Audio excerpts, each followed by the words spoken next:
explicando um pouco, bom dia a todos e a todas novamente. A gente segue hoje com o curso de topografia. Obrigado por estarem aqui desde cedo. E aqueles que não puderem estar aqui, vão ficar com a aula gravada para assistirem de forma assíncrona, que vai estar no meu canal do YouTube, do Geotalks, que vocês já foram convidados a se inscrever para que as aulas fiquem lá disponíveis e sejam avisados toda vez que ela for postada. Pois bem, a aula de ontem foi postada, foi mais um esclarecimentos para a gente se conhecer, e falei um pouco sobre o que era topografia, a origem da palavra topografia, sua etimologia, falei das duas normas disponíveis, a NBR 13.133, que depois de 26 anos foi atualizada, e a NBR 14.166, de 1998, que ainda não foi atualizada, mas deve ser em breve, que iremos utilizar no curso de topografia. Falei sobre plano topográfico, o limite desse plano, a diferença entre plano topográfico e plano topográfico local, que é georreferenciado, necessita de coordenadas. Aliás, coordenadas é o assunto da nossa aula de hoje. E aí, só para contextualizar o que a gente viu ontem e o que é que vamos ver hoje. E aí, a partir da aula de hoje, a gente vai tentar compreender a forma da Terra. E por que isso é importante? Isso é importante porque quando a gente faz levantamentos topográficos na superfície, uma parte delimitada da superfície terrestre, necessariamente a gente tem que atribuir aos pontos levantados, que aqui chamaremos de pontos topográficos, coordenadas, para que a gente possa se localizar, os localizar na superfície terrestre, e nesse sentido existe a necessidade de um referencial, que determinemos um sistema de coordenadas específico, um sistema de referência específico. E aí fica a pergunta, o que é o sistema de coordenada? O que é o sistema de referência? Aliás, o que é coordenada?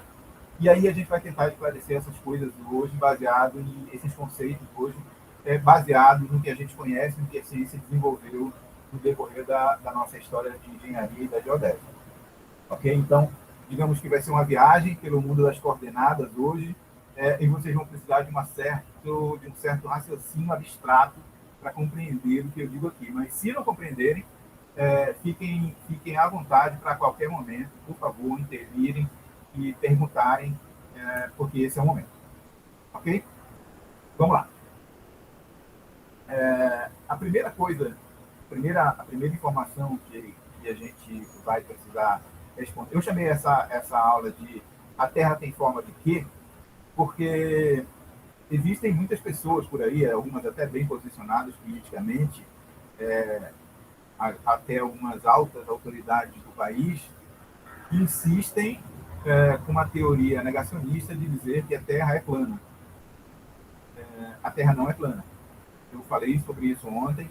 A Terra é uma figura, é uma superfície curva, muito curva, mas que, em se tratando de topografia, a gente vai desconsiderar a curva que a Terra tem, por se tratar de um ponto muito pequeno, uma área muito pequena da superfície da Terra, comparada com a superfície da Terra como um todo. Ok? E, nesse sentido, a gente tem que compreender o que são coordenadas, o que são sistemas de referência, os tipos de coordenada que existem, os tipos de sistemas de referência que existem, e como é que a gente faz para transformar uma coisa na outra, que ferramentas a gente tem para transformar uma superfície que é eminentemente curva numa superfície plana, já que os nossos projetos de engenharia todos são projetos planos. Ok? Pois bem, queria começar dizendo uma coisa que eu não disse ontem, eu digo sempre na segunda aula, que é para não assustar muito vocês. Todos nós não, a maioria de nós usa em algum momento uma roupa íntima. Algo que separa a nossa pele da nossa roupa externa. Vou citar os rapazes para não ser muito deselegante com as meninas, mas, por exemplo, a cueca dos rapazes. Essa é uma coisa tão íntima que só a gente praticamente tem contato, as pessoas que são mais próximas da gente têm contato, veem essa parte e tudo mais. Isso significa que é uma coisa que anda grudada na gente, que a gente tem muita intimidade e tudo mais. Por que você está falando isso, professor? Porque a partir de hoje vocês vão precisar ter algo mais íntimo do que a roupa íntima de vocês, que ela chama calculadora científica. Queria lhes apresentar calculadora científica, turma calculadora científica. Eu vou dar 2 minutos, não, 1 minuto, já que vocês estão em casa, para quem tem uma calculadora científica, encontrar onde ela está e trazer ela para a nossa aula, porque a gente vai usar a partir de hoje até o último minuto, o último segundo do nosso curso de topografia, a calculadora científica. Quem não tem, pode usar um celular? Não deve, gente, porque as máquinas de celular são muito complicadas, o celular não foi feito para isso. A gente precisa de uma calculadora científica. Eu posso usar uma calculadora científica no computador que simula uma calculadora científica? Pode sim. Eu posso usar o Excel para fazer as contas se você tiver domínio pleno do Excel e com a mesma velocidade que faz operações de uma calculadora científica conseguir fazer? Pode sim também, não tem problema nenhum. Pronto, valendo. Vamos lá? Vamos pegar a calculadora de vocês, eu estou contando o tempo aqui. Tragam ela para a aula que a gente vai precisar aprender a usar uma calculadora científica, se é que já não aprenderam. Vamos lá, pode pegar. Vamos, gente, corram. Não, pessoal, a minha está aqui do lado da minha gaveta, está aqui em cima da minha mesa, eu pego, está sempre comigo. Ótimo. Você nem vai precisar se habituar a ter intimidade com essa calculadora, porque você já tem.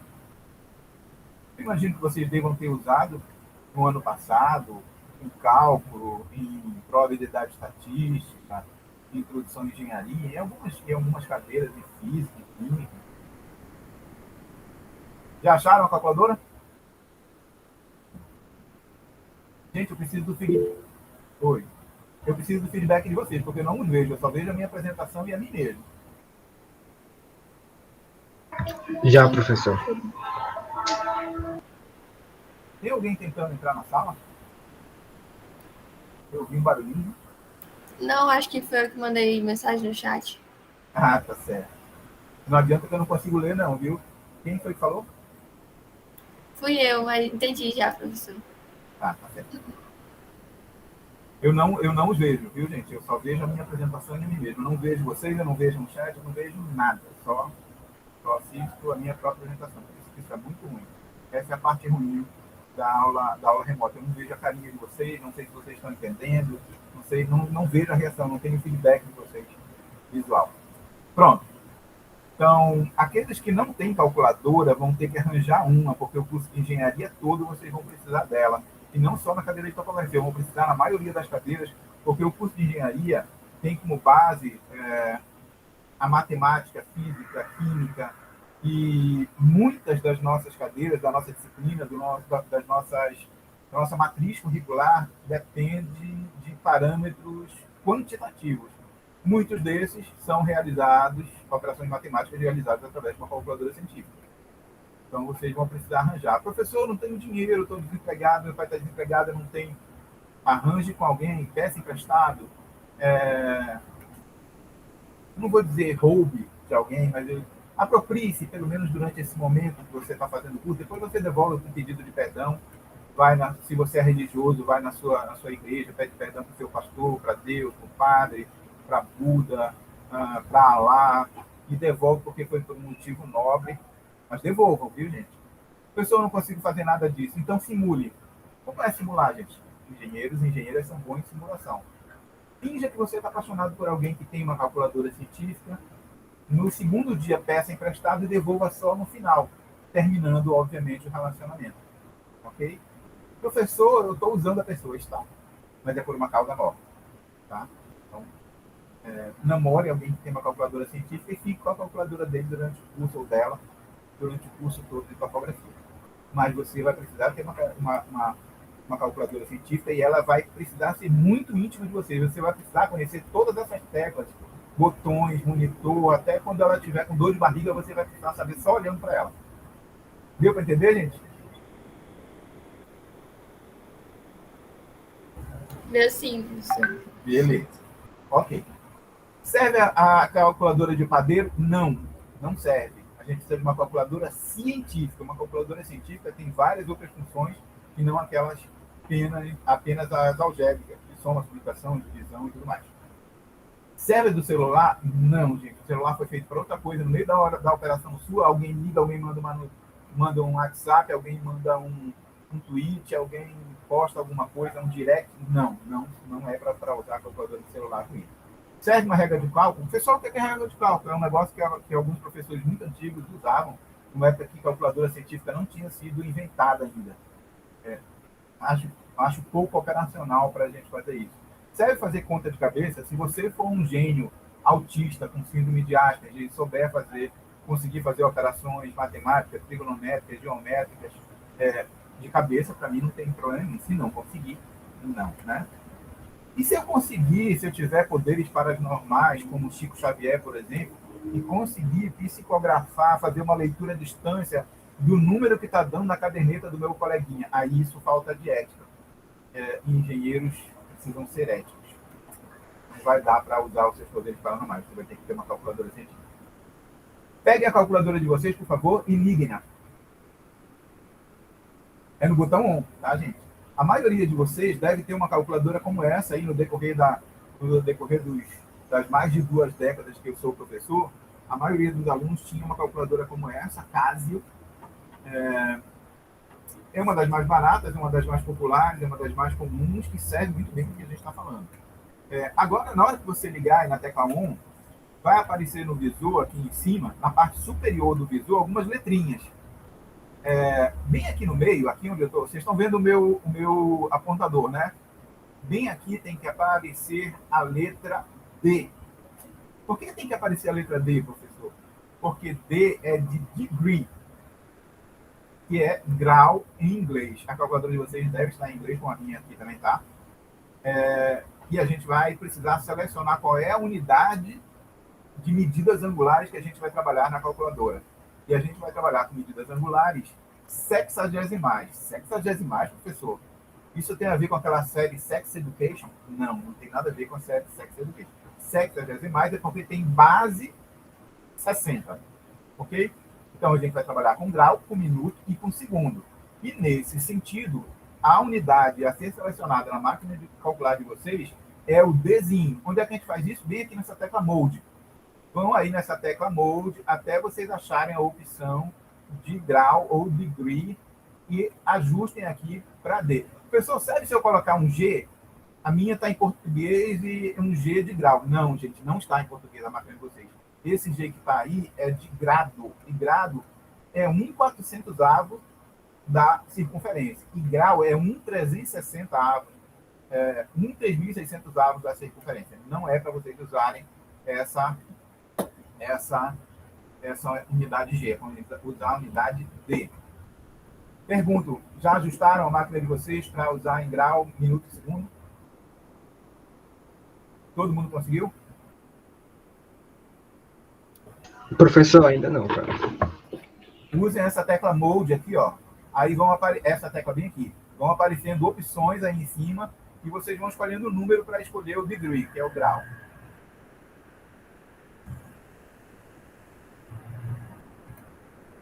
Apertem ela 1, 2, 3 vezes até aparecer qual é a opção de grau, grado, radiano e escolham grau, que é degree.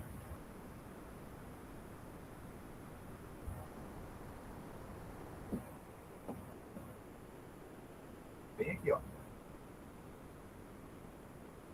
Aqui tem que aparecer um B de dado e é nessa tecla de Mode aqui que a gente usa para fazer essa operação. Conseguiram? Vamos, gente. Sim, não?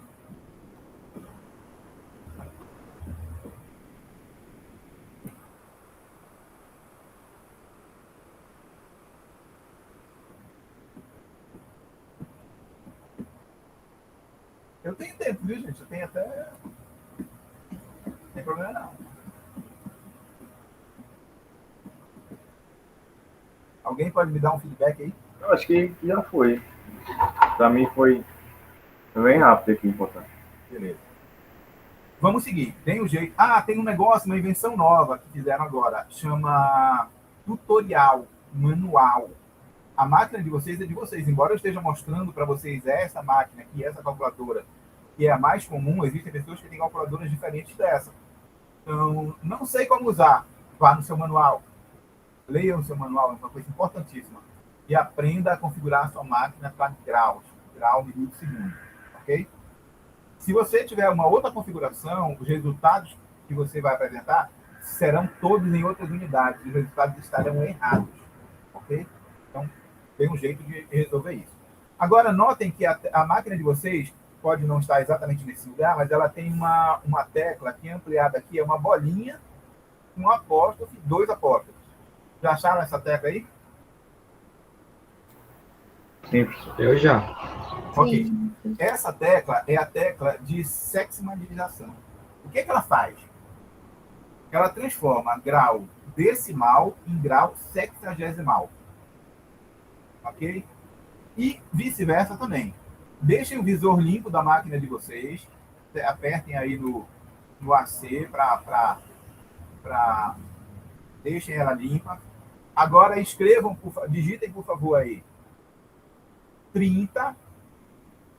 Para a gente digitar, por exemplo, 30 graus e 30 minutos e 0 segundos, como é que vocês vão fazer? 3, 0, aperta essa tecla. A primeira vez que você apertar a tecla, ela vai entender que esse 30 é a parte de graus. Aí você aperta 30 novamente e aperta novamente a mesma tecla. Ela vai, a segunda vez que você apertar, ela vai compreender que isso são os minutos. 0, aperta a tecla novamente, ela vai aprender que isso são os segundos. E ela vai compreender que você colocou 30 graus, 30 minutos e 0 segundos. Façam isso, por favor. E depois apertem a tecla igual.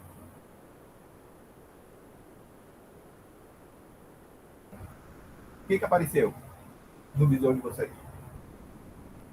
Tá, no meu tá tudo em grau, professor. Coloquei 30, aí a tecla, 30 de novo, tecla, 30 de novo, tecla. Não, aí era, saiu. era assim. 30 tecla, 0 tecla. 30 graus, 30 minutos e 0 segundos.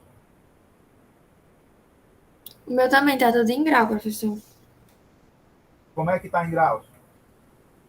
Eu aperto 30, O meu. aí ele fica Não. em grau. Presta atenção. O símbolo que vai aparecer é de bolinha. Tudo de bolinha. Mas a máquina sabe que é grau, minuto e segundo. Esse é o defeito da máquina barata chamada Casio. Notem que essa não é uma Casio, é uma Casio. De origem Xing barata, ela funciona, mas tem alguns detalhezinhos assim que, embora tenha bolinha, ela sabe que é grau, minuto e segundo. Entendeu? Entendi, professor. Pronto. Agora, quanto é que isso aí equivale em graus decimais? Se eu quiser transformar 30 graus, 30 minutos, 0 segundo, tudo em graus, que a gente chama de graus decimal, grau e décimo de grau, como é que a gente teria que fazer transformando? Eu teria que pegar o segundo, dividir por 1.600, mais o minuto, dividir por 60 e somar com a parte de graus. Como 30 minutos equivale a meio segundo, e eu não tenho a meio grau e eu não tenho segundos, o valor em graus decimais deveria dar 30,5 graus. Apertem agora novamente essa tecla de grau, essa tecla aqui, e vejam o que acontece na máquina de vocês.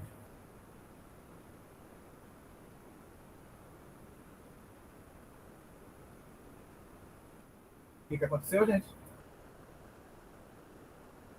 30,5. Pronto. O que a máquina fez foi transformar 30 graus, 30 minutos e 0 segundo em 30,5 graus, ou seja, graus decimais. Ok? E é com este número que a máquina de vocês vai trabalhar. Ela vai trabalhar em graus decimais, mas a gente vai inserir em graus sexagesimais, que são os graus, a medida de unidade angular que a gente usa na topografia, que a gente lê nos teodolitos e tudo mais. Aliás, trouxe um teodolito aqui para mostrar para vocês, ó. Gente, turma, teodolito, turma, estão vendo aí? Estão vendo, gente? Estamos. Esse é um teodolito, que é um equipamento de medição de ângulos, que bem aqui embaixo tem um limbo, que é um disco graduado, no qual a gente faz as leituras desses graus, minutos e segundos. Mais para frente, já em outubro, aliás, que dia é hoje? Você está terminando setembro, na semana que vem, já estará disponível no site do LAG uma agenda para que vocês se agrupem aí de 3 em 3, de 4 em 4, e vão ao laboratório lá no campus do PC. O nosso Rafael, que é o nosso técnico, vai recebê-los, obviamente agendado, para conhecer os equipamentos de perto, para ver como é que instala o equipamento, para ter algum contato com os equipamentos de forma presencial. Ok? Pois bem, é assim que a gente trabalha na nossa calculadora. A gente vai entrar com os dados em formato sexagesimal, vai convertê-lo em formato decimal e depois aí a gente acha a função trigonométrica desse dado. Por exemplo, o seno, o cosseno, a tangente, a cotangente, o arco tangente, qualquer uma informação é assim que a gente vai trabalhar. Bem, maiores informações sobre a máquina de vocês, aquele conselho que eu dei antes, o manual da máquina. Ok? Bem, já que vocês agora já sabem que a máquina de vocês é uma coisa super importante, eu espero que vocês não a percam de vista em todas as aulas teóricas e práticas de topografia daqui até o final do semestre. Conversados? Pessoal, não tenho ainda. Precisa arranjar um namorado ou uma namorada que tenha um para eu, sem interesse nenhum, conseguir a máquina dele. Ok, na próxima semana você tem de hoje, quinta-feira, até a quarta-feira da semana que vem para arranjar um namorado ou uma namorada sem interesse nenhum que tenha uma máquina de calcular científica. Tá certo?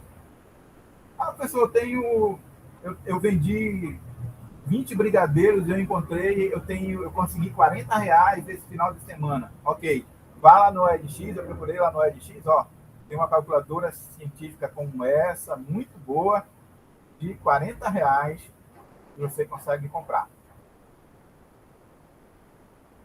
Mas, pelo amor de Deus, se você não tem, use uma das outras estratégias. Peça com um amigo, arranje alguém que tenha, arranje um namorado ou uma namorada, peça emprestado, ou até mesmo, se ninguém emprestar, aproprie-se dela só por 4 meses. Depois devolva, claro. Tá bom? Vamos passar. Morreu Maria Preá com esse negócio de máquina de calcular aqui. Vocês têm que ter a máquina e aprender a usar. Pronto, vamos falar então de forma e dimensão da Terra, já que a gente falou muita abobrinha até agora. E afinal de contas é o assunto da nossa aula hoje. Queria saber se vocês estão olhando bem e estão enxergando essa Terra que está aqui na minha mão. Então? Sim. Eu não sei quem foi que abriu o microfone agora, mas eu ouvi um ruído grande. Eu não sei como é que vocês conseguem em casa. Isso me lembra que, embora aqui em casa nesse momento esteja em silêncio, eu tenho 3 cachorros. De vez em quando eles começam a latir e é um barulho danado. Mas tentem se concentrar, gente. Tentem colocar um fone de ouvido, alguma coisa assim, porque a nossa casa, de fato, muitas vezes não é o ambiente mais adequado para a gente aprender as coisas. E tem o ruído da casa, tem gente falando, tem cachorro, tem batida de porta, tem gente que entra, tem gente que fala com a gente, que não sabe ou sem noção mesmo que a gente está tentando aprender alguma coisa, então tentem se concentrar o máximo possível para poder aprender. Não deu? Assiste essa aula depois lá do meu canal do YouTube. Beleza, vamos falar dessa Terra aqui então, que está desenhada aqui na nossa tela como essa figura estranha. Essa figura estranha, na verdade, é uma representação que a gente faz da Terra. Em engenharia, em geodésia, a gente trabalha com modelos.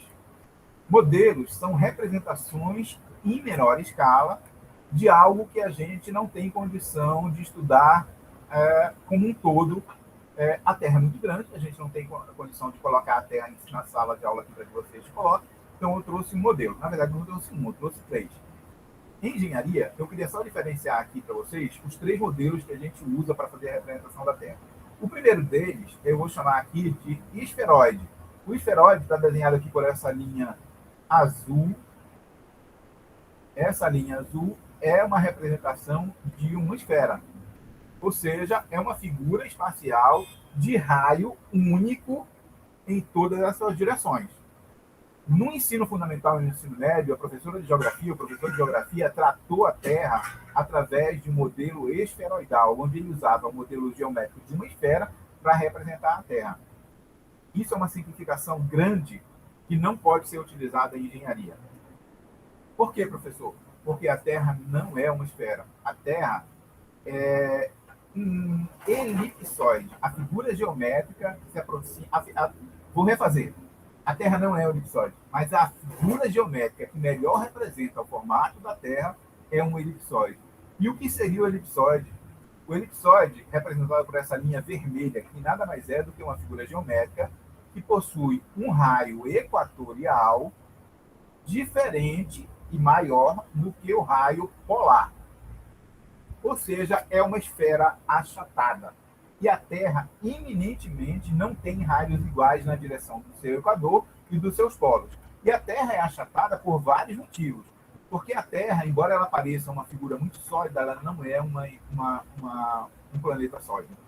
A Terra é um planeta rochoso, cujo seu centro é composto de diversos elementos químicos, minerais, fundidos, derretidos, líquidos, a altíssima pressão e temperatura e girando, o que faz com que eles, fluido em movimento, gerem um campo gravitacional. Em cima desse núcleo rochoso fundido a altíssima pressão e temperatura, existe um manto. À medida que o manto esfria, ele vai saindo no exterior da Terra e na parte externa da Terra, parte dele se solidifica e vira o que a gente chama de continentes. Na parte mais aprofundada, na parte mais funda, mais próxima do centro da Terra, a Terra é composta de mais de 2/3 de um fluido, que é a água, e apenas 1/3 ou menos de 1/3 de solo, que a gente chama de continente. Ok? E esse solo ele está assente em cima dessa camada fluida, o que faz com que, pela teoria de placas tectônicas, que são fissuras que existem no manto terrestre, esses continentes se aproximem e colidam, criando elevações, montanhas, cadeias de montanhas, ou se afastem, abrindo passagem para que os oceanos, para que criem-se novos oceanos.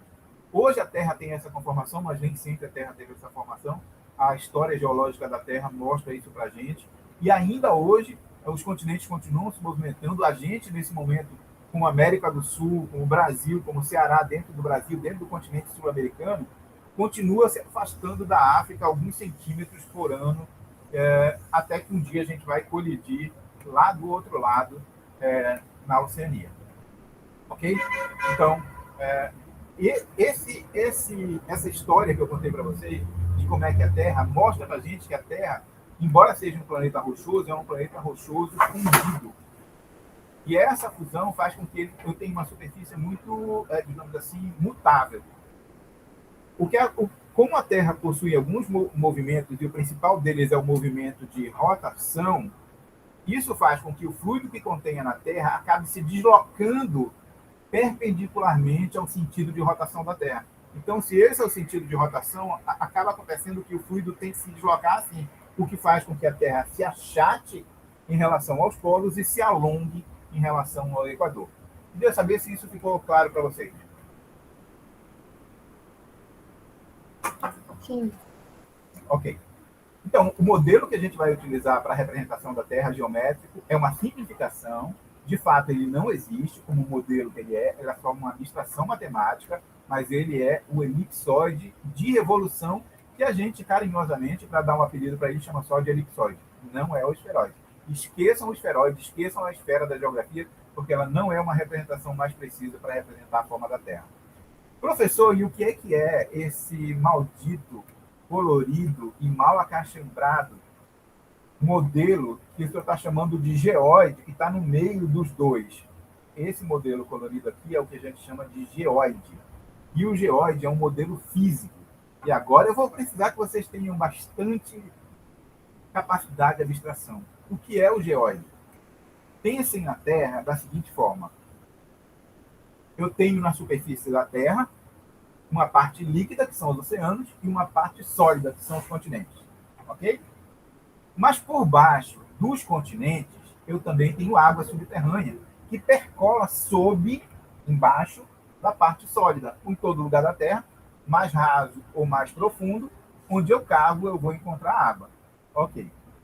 Agora, imaginem que existe a possibilidade de vocês terem um serrote gigante e de a gente serrar o continente, a parte sólida, os continentes, exatamente nesse local, nessa superfície onde o continente encontra a água que está embaixo dele.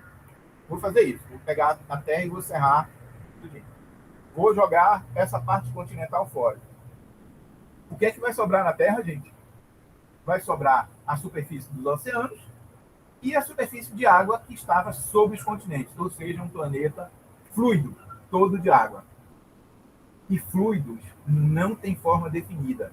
Eles assumem a forma daquilo que os contém.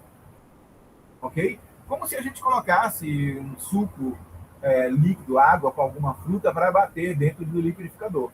Eu coloco no liquidificador, eu vou liquidificar essa fruta com água, eu coloco lá dentro, eu ligo, o liquidificador tritura tudo, liquidifica tudo. Mas qual foi a forma que aquele fluido assumiu?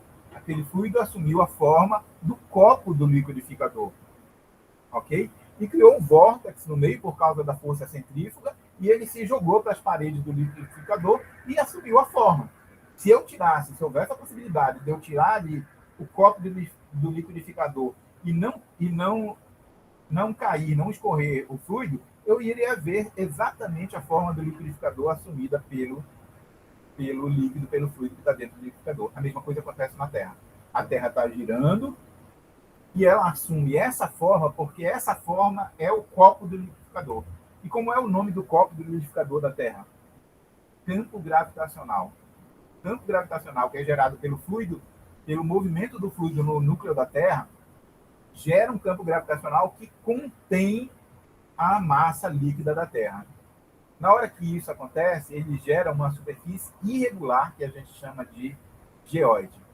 Uma definição boa para o geóide é a superfície fluida da Terra equilibrada pelo seu campo gravitacional. Ou seja, uma superfície equipotencial do campo gravitacional da Terra. Todo mundo entendeu, gente? Não, professor, eu estou quase ficando doido aqui. Pode falar.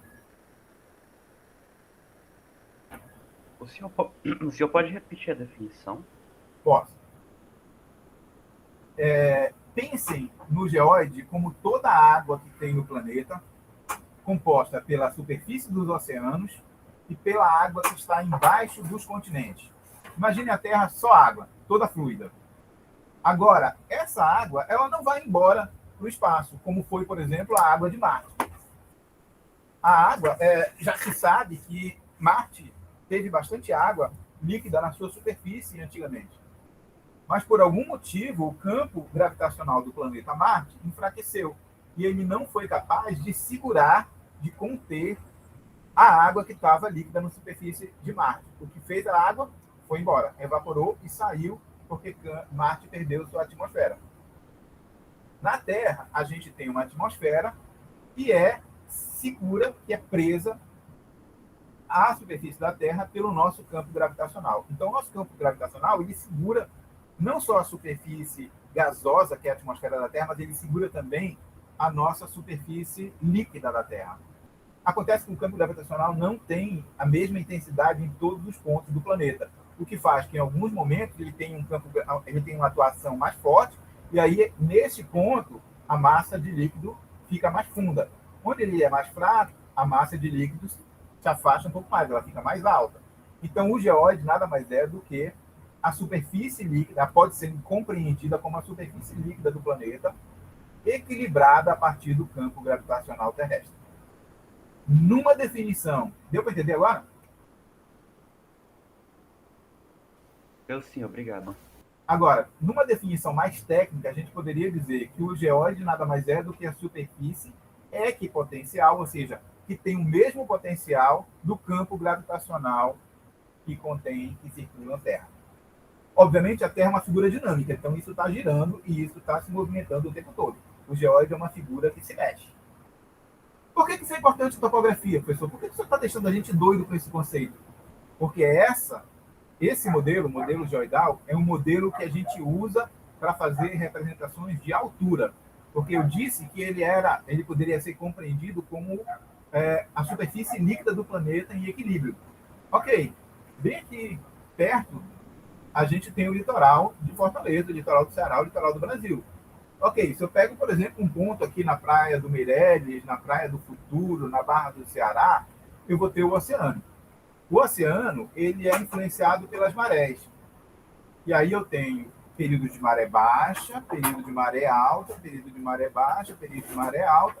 E eu posso, em algum momento, aplicar técnicas estatísticas e encontrar qual é o ponto médio entre a maré baixa e a maré alta aqui, por exemplo, para a Praia do Náutico. O que vai acontecer é que eu vou utilizar aquela média do mar ali como a nossa referência para medir alturas verticais, altitudes. O modelo elipsoidal ele é muito bom para a gente medir coordenadas planas, mas ele não é bom para a gente medir relevo. E aí a gente lança a mão do modelo geoidal, representado pelo nível médio do mar, para medir as nossas distâncias verticais, altitudes, cotas e relevo. Deu para entender, gente? É por isso que eu estou falando isso para vocês, não é para deixar vocês doidos, não. Olha aí o geóide, gente. Obviamente, ele é uma figura que está em movimento. As representações de alturas maiores, distâncias verticais, afastamentos maiores em relação ao centro da Terra estão em cores quentes, vermelhas e amarelas, laranjas. E os pontos mais baixos, que estão mais próximos do centro da Terra, estão em tons frios, azuis e verdes. Deu para entender agora o que eu disse, né? Que a gente, esse aí é como se fosse a superfície líquida do planeta. Professor, você está dizendo que o mar ele não está na mesma altura na Terra como um todo? Não, gente. Eu acho que eu vou precisar de um terapeuta agora para lidar com a minha cabeça, porque eu estou entrando em parafuso. Eu pensei, isso é um de vocês pensando, já que vocês me perguntam, eu estou tendo que perguntar por vocês. Eu pensei, professor, que valia na física, na hidráulica, o princípio de Arquimedes, de vasos comunicantes, onde um líquido em equilíbrio está à mesma altura em dois pontos. Isso vale só para um mesmo local, gente. Por quê? Porque no mesmo local, a concepção é que o campo gravitacional local seja o mesmo e a altura do líquido nos vasos comunicantes se torne a mesma, porque o campo gravitacional é idêntico. Mas em pontos diferentes na superfície terrestre, bastante afastados um do outro, esse campo gravitacional não tem a mesma intensidade e a altura do nível médio do mar para esses locais não é a mesma. Fica a dica. Água no planeta todo não está. A Terra só não é plana, como ela é curva, e essa curva não é uma curva regular, ela é de formato irregular na superfície do planeta todo. Aqui está a definição que eu falei ainda agora para vocês aqui do lado, mas como eu tenho certeza que vocês sabem ler, eu não vou ler para vocês. Leiam, blá, blá, blá, aprendam aí. Não precisa decorar, é só para compreender. Bem, a outra figura que eu falei para vocês é o elipsoide de revolução. Eu estou indo com... Eu falo rápido, e eu tenho um sotaque que é diferente do de vocês, então, por favor, intervenham na hora que vocês não compreenderem. O elipsoide de revolução é fruto da construção de uma elipse, que obviamente tem um semi-eixo que eu estou chamando aqui de maior de A, e um semi-eixo menor que eu estou chamando de B. E o semi-eixo maior, olhem só, é chamado de maior porque ele é maior do que o semi-eixo menor. Pessoal, você está ficando doido? Não, é isso mesmo. Olha aí. Se eu pegar essa elipse de semi-eixo maior A e semi-eixo menor B e der um peteleco nela, como a gente faz uma carrapeta, ela vai girar. Na hora que ela gira em torno do seu semi-eixo menor, ela cria uma figura espacial, uma superfície curva que a gente chama de elipsoide de revolução. E é esse elipsoide de revolução, exageradamente achatado aqui, para que vocês compreendam, é que a gente usa para fazer a representação da Terra. Onde no semi-eixo maior a gente faz ele coincidir com o equador terrestre e o semi-eixo menor a gente faz coincidir com o meridiano principal com os polos norte, polo norte e polo sul da Terra. Pronto, esta é uma figura matemática que a gente usa na geometria para fazer a representação da superfície da Terra. Obviamente, por ser uma figura curva, não vale aí a geometria plana, mas vale a geometria euclidiana. Vale a geometria curva. Depois eu vou falar um pouco mais sobre isso para vocês, porque muitos de vocês até agora não viram nada de geometria curva. Mas eu tenho aí dois ângulos que podem definir a superfície de a coordenada e a posição de um ponto na superfície desse elipsoide, E eles podem ser, por exemplo, medidos a partir das linhas definidas principais deste elipsoide de revolução. Para o planeta Terra, para a geodésia, a gente definiu uma linha principal como sendo o meridiano de Greenwich, que passa pela Inglaterra e é um ponto na superfície curva do elipsoide que une o Polo Norte ao Polo Sul. Eu posso medir um ângulo a partir deste meridiano. Se este ângulo pode ser à esquerda do meridiano e pode ser à direita do meridiano. Este ângulo, representado aqui pela letra lambda, grega lambda, a gente vai chamar isso de longitude. E eu vou ter uma longitude a oeste, ou negativa se ela for à esquerda, ou a leste, ou positiva se ela for à direita do meridiano de Greenwich. Da mesma forma, eu vou ter um ângulo que pode ser medido a partir do principal paralelo da Terra, que divide a Terra em dois hemisférios, que é o paralelo do Equador, que divide a Terra no hemisfério norte e hemisfério sul. E se eu medir um ângulo a partir deste paralelo, este ângulo vai ser chamado de latitude norte ou latitude sul. Se eu estiver acima do Equador, ela vai ser positiva e chamado de latitude norte, e se ela estiver abaixo do Equador, ela vai ser negativa e chamada de latitude sul. Só no nível da curiosidade, vocês acham que Fortaleza, o Ceará, está no hemisfério norte ou no hemisfério sul da Terra? Pergunta do show do milhão. Vai lá, pessoal. Galera? Aqui no sul. No sul, Fortaleza, o Ceará, estamos no hemisfério sul. Logo, certamente, as nossas latitudes serão latitudes negativas e latitude sul.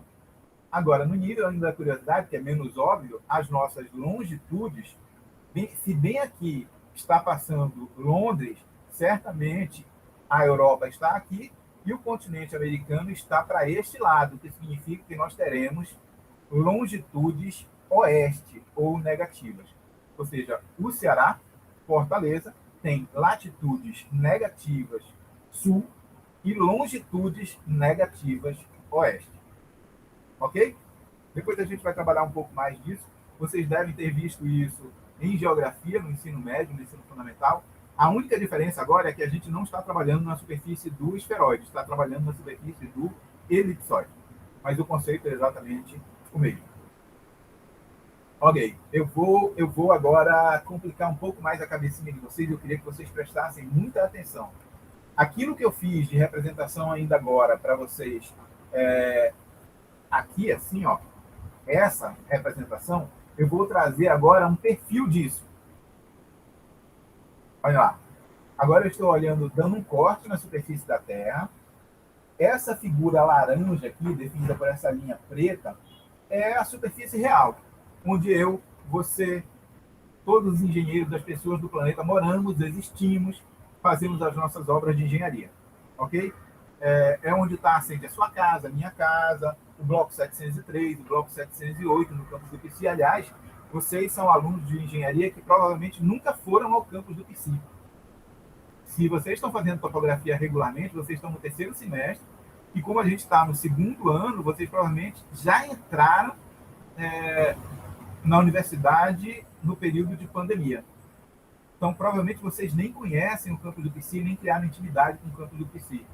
Mas, se Deus quiser, logo, logo isso vai terminar e vocês vão poder se encontrar, e a gente vai poder se encontrar lá no campus do PC, no nosso bloco da civil, da ambiental, nos departamentos, nos laboratórios, pelos corredores, nas cantinas e tudo mais.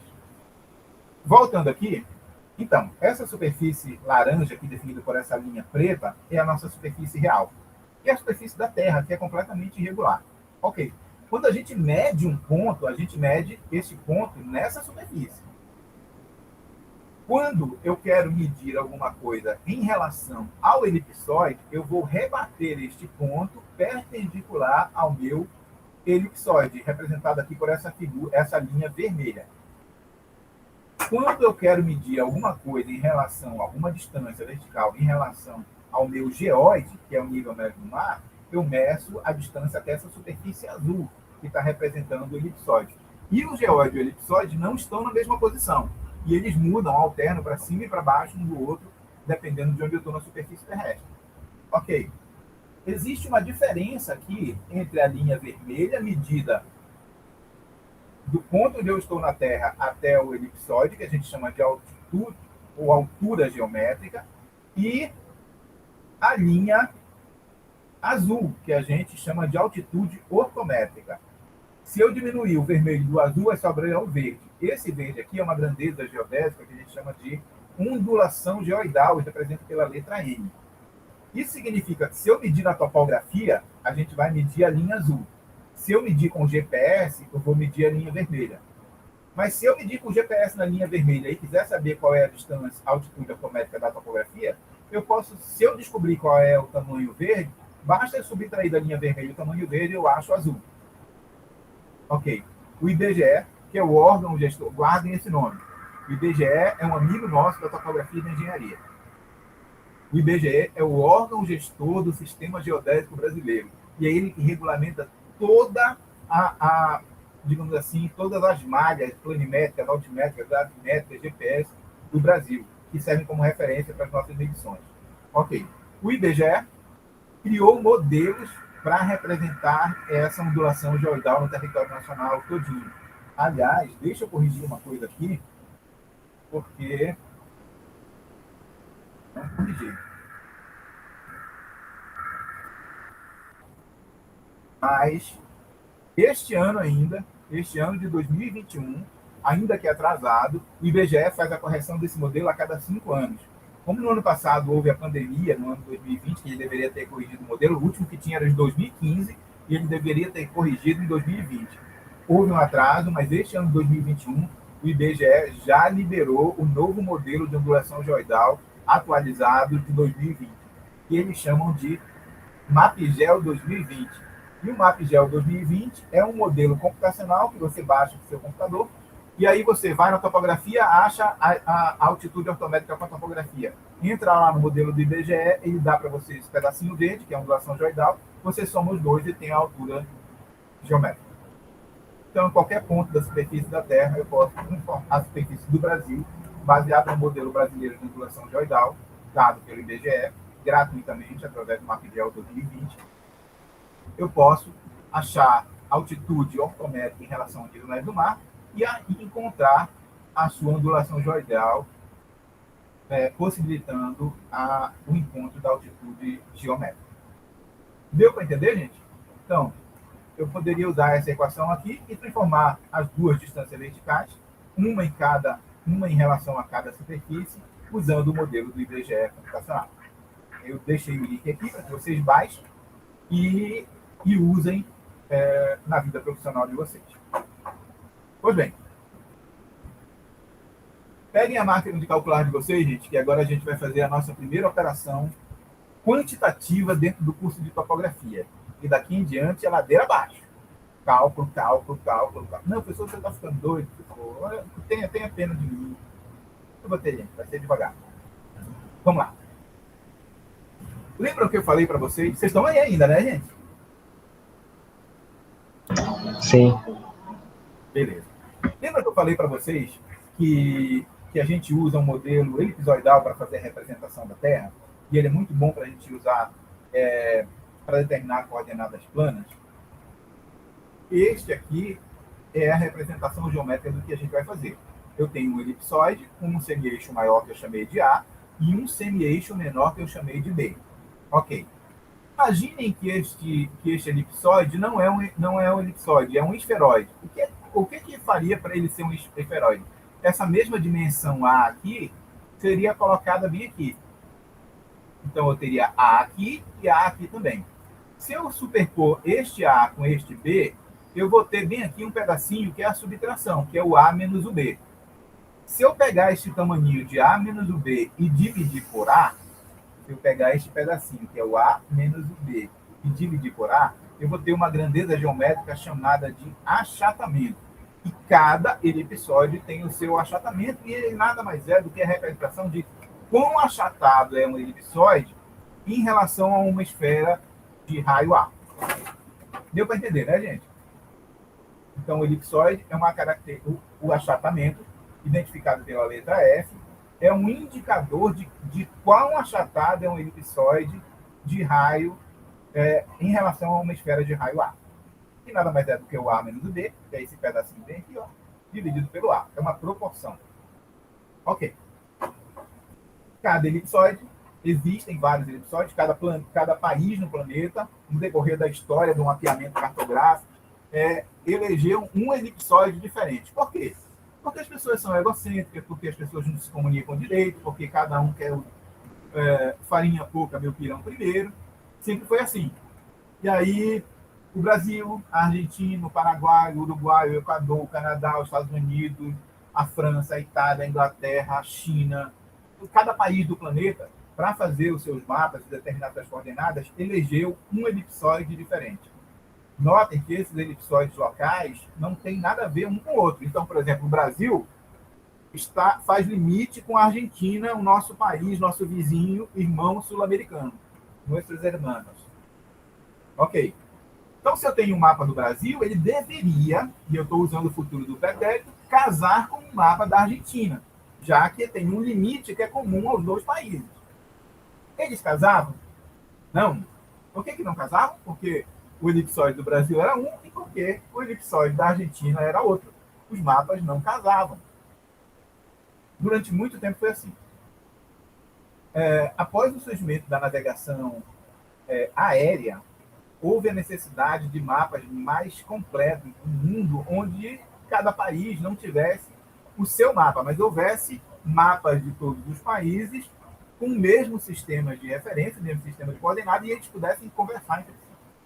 E aí, antes disso acontecer, os países já tinham eleito cada um o seu elipsoide. Estava o samba do crioulo doido. Só no Brasil, eu queria que vocês olhassem aqui, a gente adotou, antes do nosso atual elipsoide, 1, 2, 3, 4, 5, 6 elipsoides com geometrias diferentes. Todos esses elipsoides que estão aqui não são elipsoides que foram adotados em outros países. Foram elipsoides diferentes usados no Brasil, no decorrer da nossa curta história cartográfica. Curta comparada com países europeus, com países asiáticos que já têm aí milhares de anos. Ok? Se a gente for pensar na Itália como país, a gente está falando aí de uma civilização do Império Romano que já tem aí mais de 2.000 anos. Se a gente for pensar na China, a mesma coisa, no Japão, a mesma coisa. Então, a gente tem uma história de mapeamento muito recente, porque o Brasil tem aí de documento cartográfico menos de 100 e poucos anos. Ok? Beleza. Cada um desses elipsoides recebe um nome. Por exemplo, Córrego Alegre, Chuá, TAD 69, WGS 84, Sigas 2000, e cada um desses elipsoides tem características geométricas como semi-eixo maior e semi-eixo menor, que estão presentes nessa tabela aqui. Então, por exemplo, o elipsoide de Bessel, de 1841, que foi o primeiro utilizado no Brasil, ele tem semi-eixo maior de 6.377.397 metros, 155 de semi-eixo maior. E semi-eixo menor, neste elipsoide, o primeiro adotado no Brasil, ele é de 6.356.078,963 metros. Notem que o semi-eixo maior é 377 e o semi-eixo menor 356. De fato, ele é menor do que o semi-eixo maior. E se eu pegar isso menos isso e dividir por isso, eu vou ter um achatamento, que é isso aqui, ó. 1 sobre 299, 15, 28, 128. E o Brasil foi pulando, até que já nos anos 2000, depois de muita briga, muita confusão e muita discussão mundial, adotou-se um mesmo elipsoide, pelo menos para cada continente. O continente americano todo passou a adotar nos anos 2000 o elipsoide Sigas 2000, e o Brasil não é exceção a isso. A única exceção a isso no continente americano, e eu estou falando de América do Norte, América Central e América do Sul, é os Estados Unidos.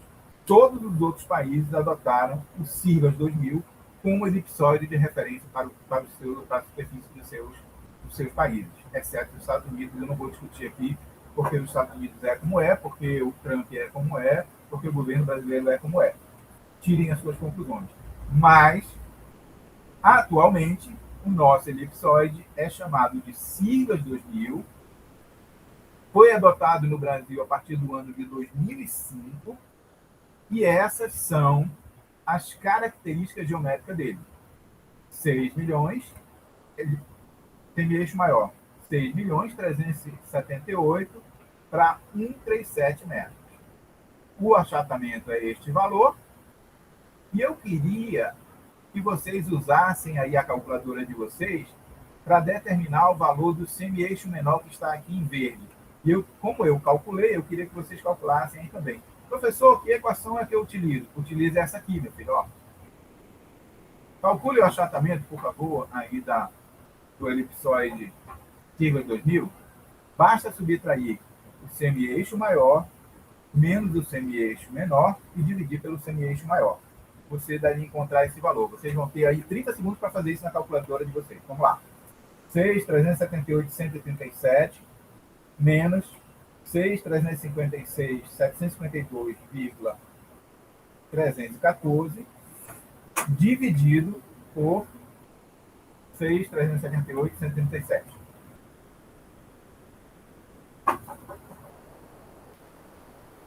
Primeiro que acabar, pode falar aí o resultado.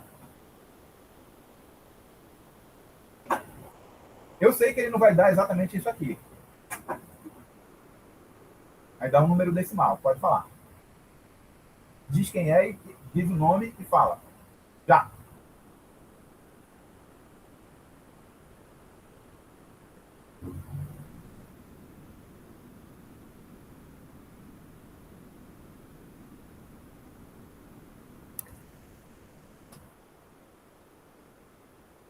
Você sabia que professor sua? Pois é. Principalmente o professor Bono. Nasci gordo, mas ainda bem que eu nasci bonito. Gente, vocês estão aí, gente?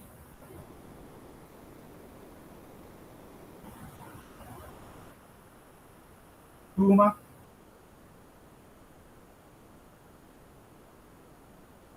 Oh, alguém diz alguma coisa, pelo amor de Deus?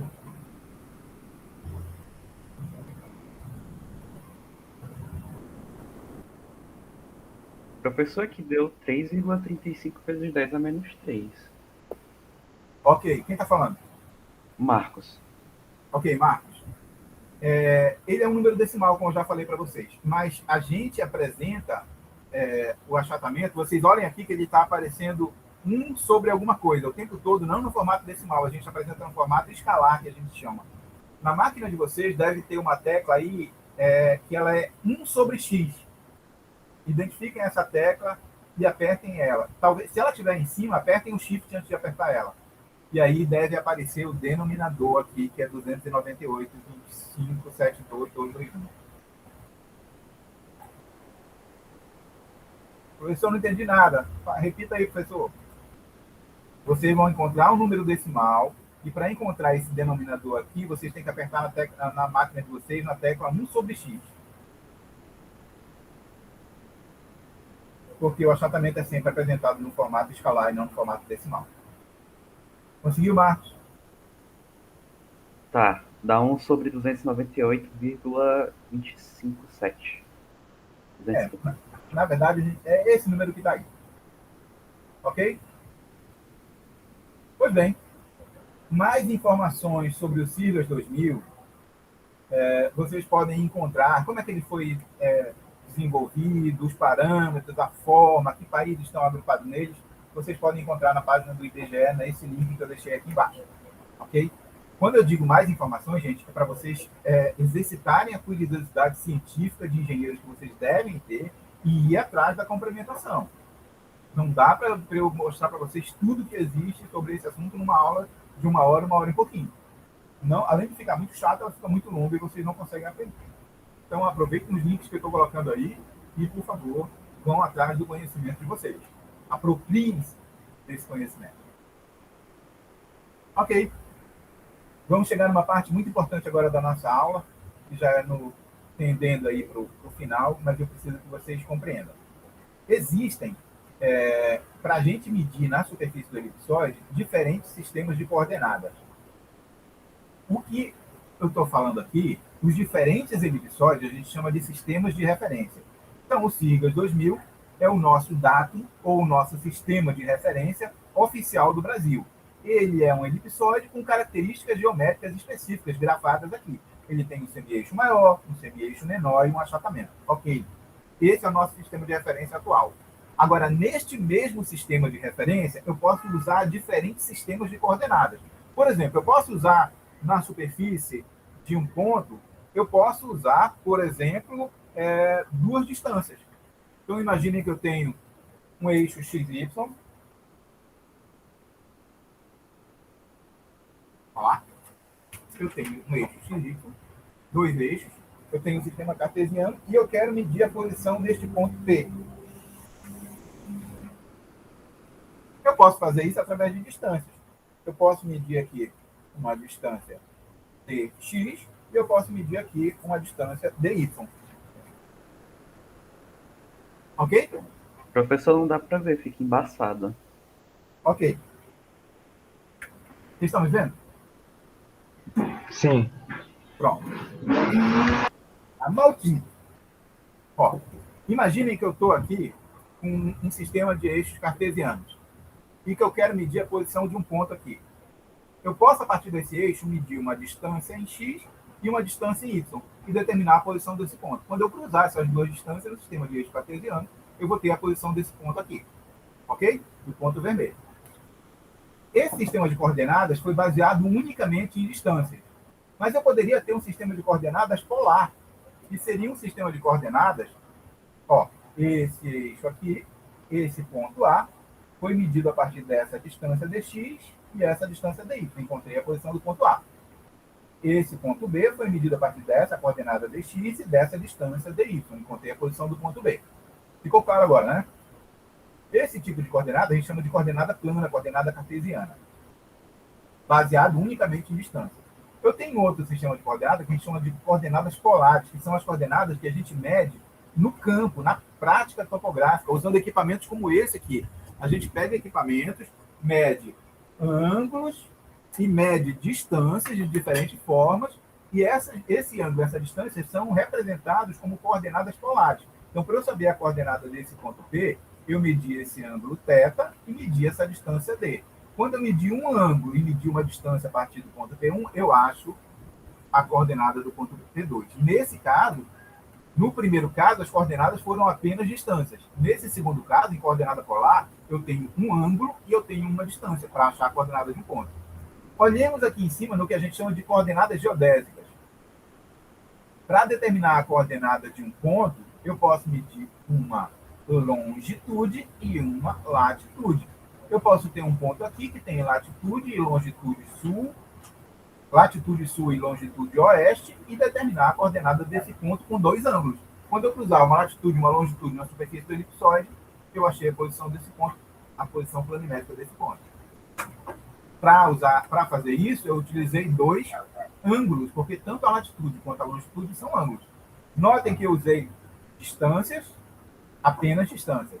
Eu usei ângulos, apenas ângulos. Ou eu usei ângulos e distâncias. Cada um desses três sistemas é um sistema de coordenada diferente. Sistema de coordenada plano cartesiano, eu uso apenas distâncias.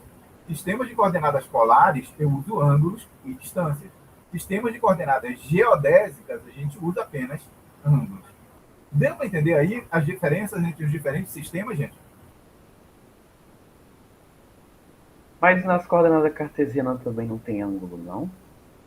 Elas têm, mas você não vai representar a posição do... Você pode converter um no outro, mas você vai encontrar a posição do ponto a partir da medição dessa distância com essa distância.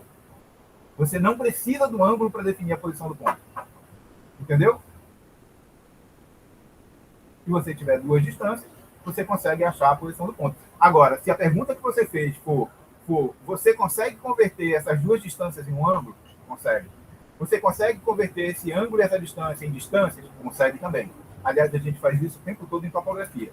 Esse é o final, é a morte final de todo topógrafo, converter distâncias em ângulo e distância e converter distâncias e ângulo em apenas distância, em projeções.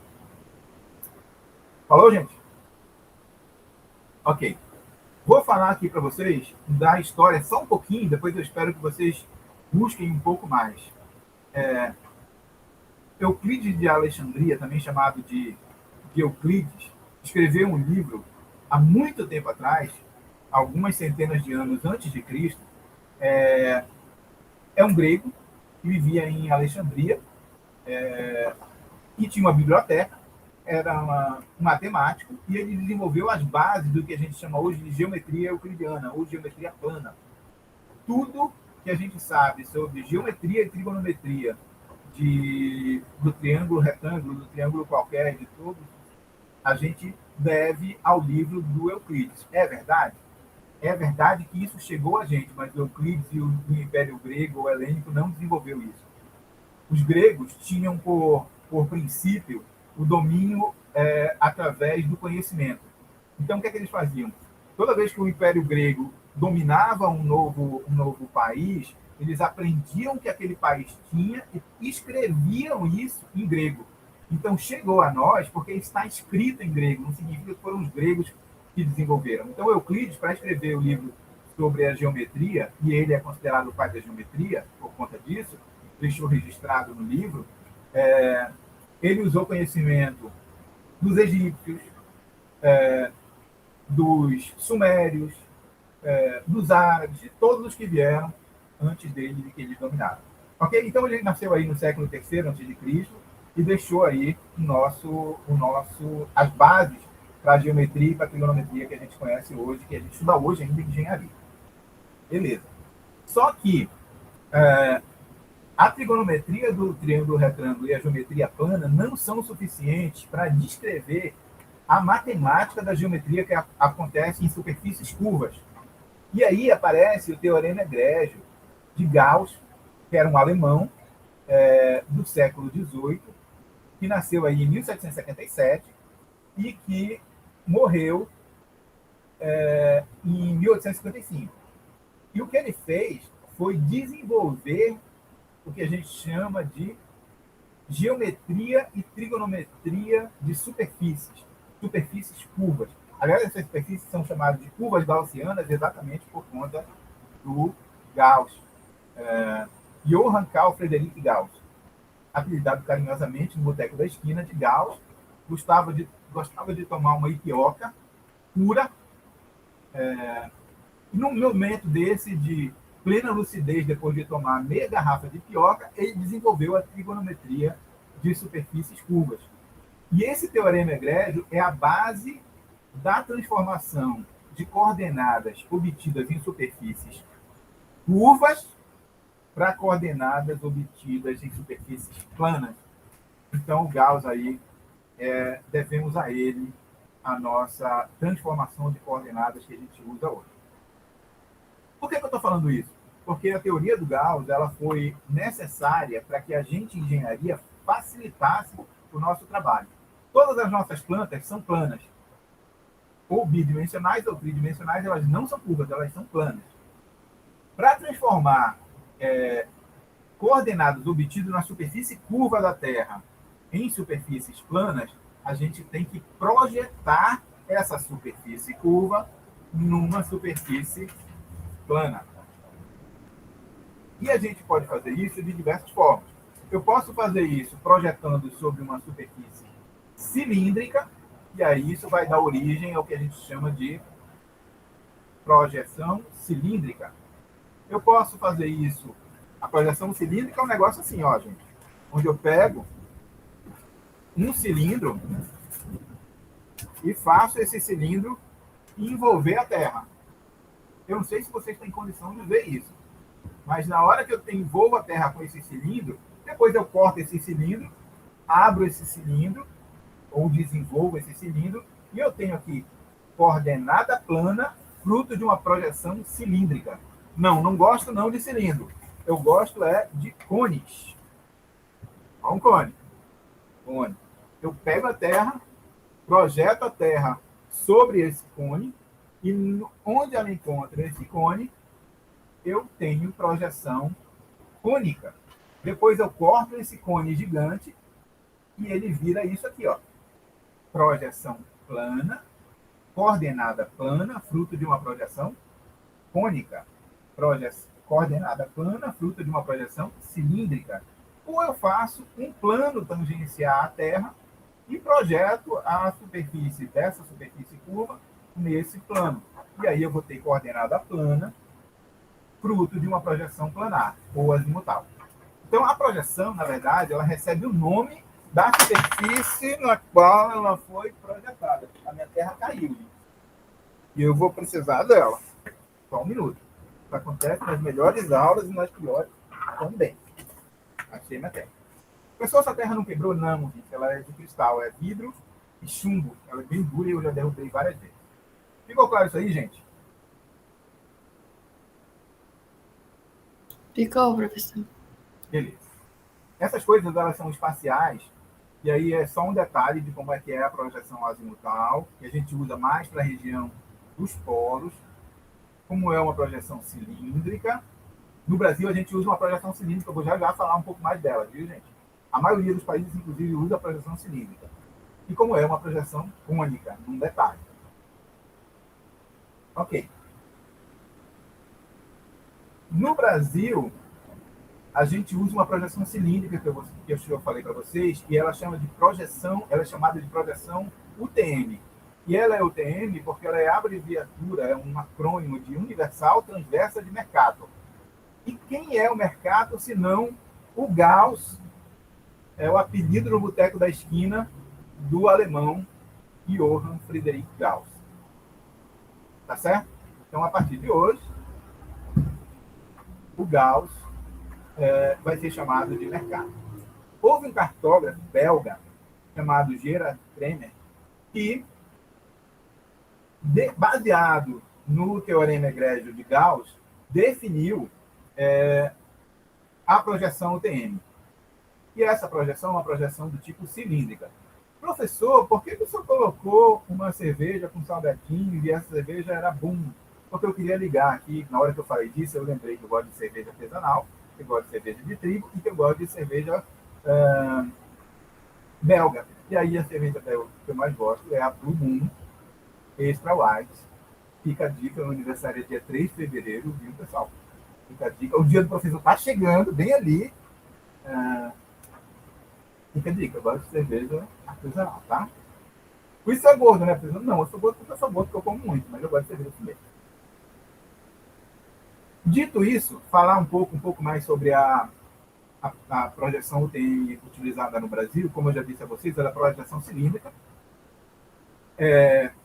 Depois que o Gauss inventou o teorema egrégio e que o Kremer inventou a projeção UTM, o que foi que ele fez? Ele disse, eu vou utilizar a projeção cilíndrica porque ela é uma das que tem as menores deformações. Queria mostrar para vocês uma coisa. Como é que eu faço para transformar uma superfície cilíndrica numa superfície plana?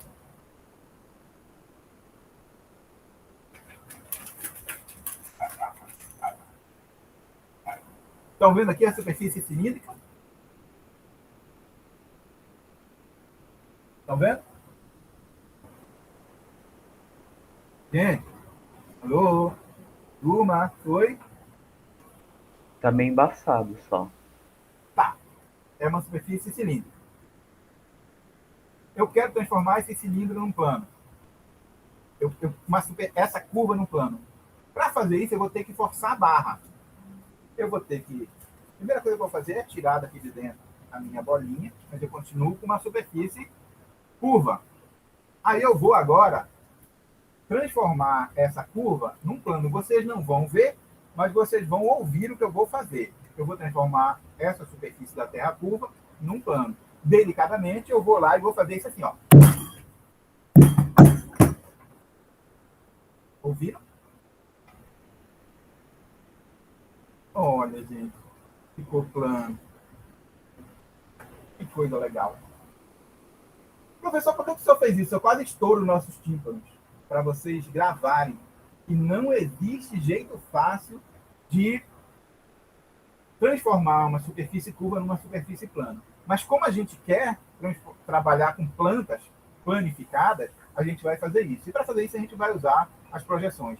Mas toda projeção, quer ela seja cilíndrica, plana ou cônica, ela tem deformação.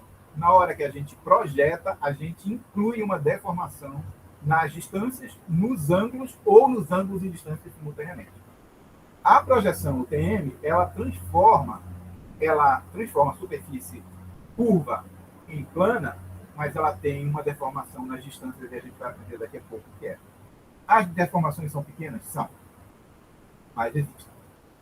Bem, dito isso, eu vou mostrar para vocês o que é que o Kremer fez para transformar em UTM. Colinha? Vou usar uma outra, que eu não amassei agora. Olha lá. A projeção cilíndrica ela pode ser feita. Isso aqui é o polo norte, isso aqui é o polo sul da Terra. Eu posso colocar o cilindro na direção dos polos, ou eu posso colocar o cilindro na direção do Equador. A projeção UTM ela foi colocada na direção do Equador, transversal ao eixo polar da Terra. Por isso que ela é chamada, por isso que tem esse Tzinho aí, ela é chamada de projeção universal, porque vale para a Terra como um todo. Esse T é de transversal porque ela está na direção equatorial e não na direção polar, ou seja, ela está transversal ao eixo polar. E ela é chamada de M porque os caras são muito egocêntricos e quiseram botar o apelido da esquina dele de mercado. Tá certo? Aí o que ele fez? Ele pensou, quanto maior for a distância que eu medir, maior vai ser a deformação. Então eu tenho que diminuir essas distâncias. Como é que eu faço isso? Dividindo a Terra em gominhos muito pequenos. A Terra já era dividida em gomos nessa época. A Terra já tinha 24 gomos. E esses gomos eram representações dos fusos horários. Temos 24 fusos horários, temos 24 horas que perfazem uma rotação aí de dia e de noite. Beleza. Da Terra em seu próprio eixo. O que ele disse? Esses 24 fusos horários não me servem. Eu vou dividir em mais fusos. E pegou a Terra e dividiu em 60 fusos.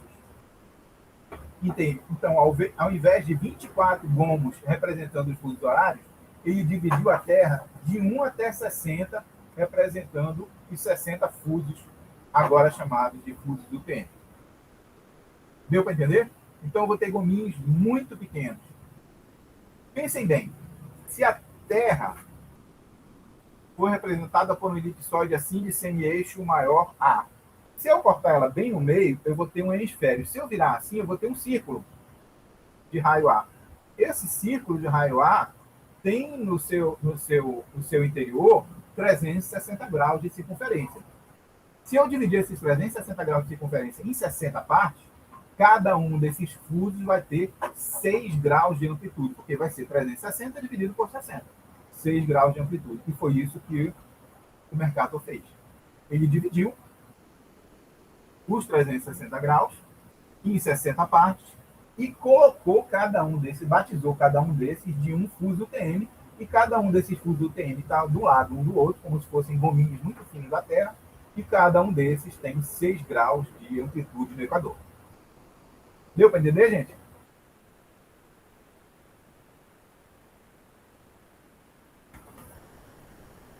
Turma.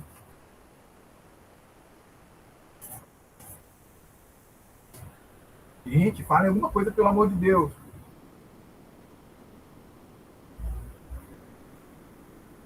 Vou ficar aqui enquanto ninguém disser nada. Digam pelo menos não, professor, não entendi nada.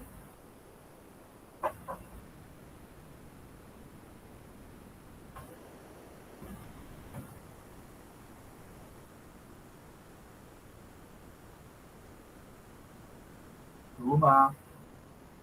Oi. Deu sim, professor. Beleza. Quem é que sempre responde, hein? Diga o nome. Marcos? É, o Marcos. O resto comeu a bio, foi? Professor, o que é a bio?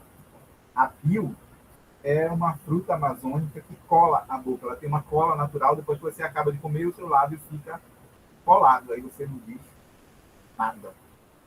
A topografia também é cultura. Ok. O que foi feito? Então, nesses 60 fusos, cada um deles tem a metade se eu dividir 6 graus disso aqui, o que eu vou dizer agora para um deles vale para todos, a metade dele é a metade do fuso UTM. Então, na metade dele tem o que a gente chama de meridiano central. E o que foi que o Mercator fez? Ele pegou a Terra na direção Polo Norte e Polo Sul, colocou o cilindro na direção do Equador e foi virando em 60 posições, deixando o cilindro perpendicular a cada um desses meridianos centrais dos 60 fusos. Ele posicionou o cilindro em 60 posições diferentes, que é o que significa essas duas figuras aqui. Ele foi virando. Isso significa que o mesmo cilindro colocado na transversal estava posicionado em 60 posições diferentes na Terra como um todo. Ok? Depois de tomar a outra metade da garrafa de Ipioca, o mercado pensou assim: eu posso fazer um cilindro tangente, onde a Terra cabe toda dentro do cilindro. Mas eu não quero, não. Eu vou fazer um cilindro secante. E aí ele diminuiu o tamanho do cilindro de tal sorte que a Terra agora não cabe mais dentro do cilindro. Imaginem essa Terra agora como sorvete. Imaginem esse cilindro de metal quente e eu vou empurrar um sobre o outro. Parte desse cilindro vai ficar dentro, parte da Terra vai ficar dentro do cilindro e vai ter uma calotinha que vai ficar fora, tanto em cima quanto embaixo. Notem aqui que acontece a mesma coisa nessa figura. Estão entendendo aí? Pronto. Esse cilindro é um cilindro secante. Por que ele é secante? Porque ele corta a Terra em 2 pontos. Bem aqui e bem aqui. Se ele fosse tangente, ele teria o mesmo diâmetro da Terra e a Terra ia ficar toda dentro do cilindro, mas não tem. Ela tem uma calotinha que fica fora, bem aqui, bem aqui. Pronto.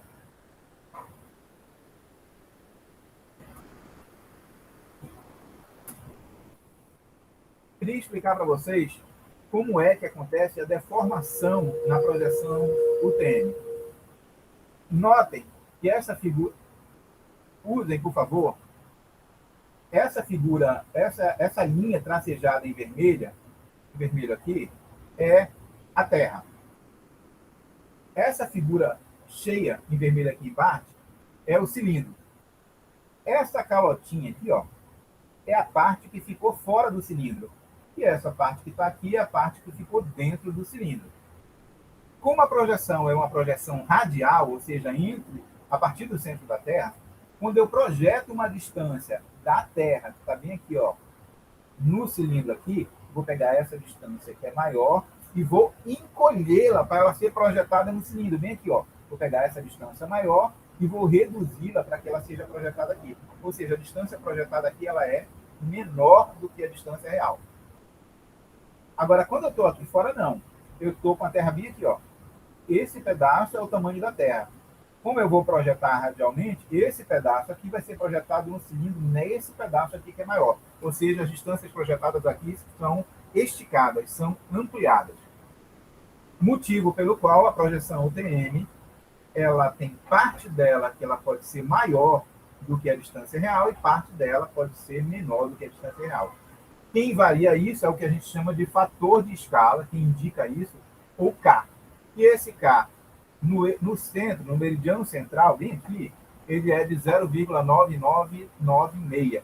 Isso significa que, por exemplo, se eu medir 1.000 metros e eu tiver no meridiano central, na hora que eu projetar, eu vou ter que multiplicar isso pelo fator de escala, e esses 1.000 metros multiplicados pelo K0 vão ser projetados em apenas 999 metros e 60 centímetros. Eu vou ter um encurtamento de 40 centímetros. Deu para entender, gente? Da mesma forma, se eu estiver aqui na zona de ampliação e eu tiver 1.000 metros, eu vou pegar 1.000 metros e multiplicar pelo K, que é 1,000977. Então, eu vou ter 1.000 metros, 977 milímetros. Houve um esticamento, uma ampliação. Existem 2 lugares onde não há mudança, significa que o K é igual a 1. Vem aqui, ó, que a gente chama de meridiano de secância, que vale para um lado e para o outro da projeção UTM. Que é exatamente nos pontos, bem aqui, onde a Terra e o cilindro se encontram que a gente chama de meridiano de secância, que existe para um lado e para o outro do meridiano central. Deu para entender aí a ampliação e a redução, né, gente? Ou não? Deu sim. Ficou fácil, né? Beleza. E como é que seria a deformação no Equador, por exemplo? Essa deformação ela é no Equador. Ela é toda pensada para o Equador, para a zona equatorial. À medida que eu me aproximo dos polos, essa deformação ela vai se modificando, porque eu tenho uma redução do semi-eixo maior para o semi-eixo menor. E aí, esse é o motivo pelo qual a projeção UTM não deve ser utilizada na região, fora da região equatorial, na região moderada, muito para cima e muito para baixo, longe do Equador, e nos polos. Aí se usa um outro tipo de projeção, que é a projeção planar. Quem foi que perguntou? Marcos. Você entendeu, Marcos?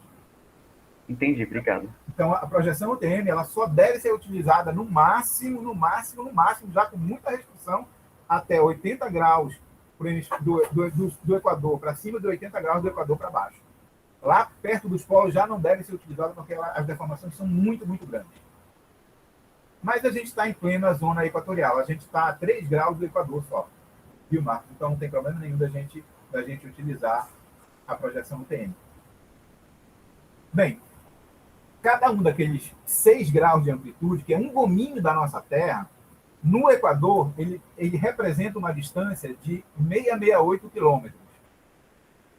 Isso vale para todos os 60 fusos, tá? Estou falando de um só.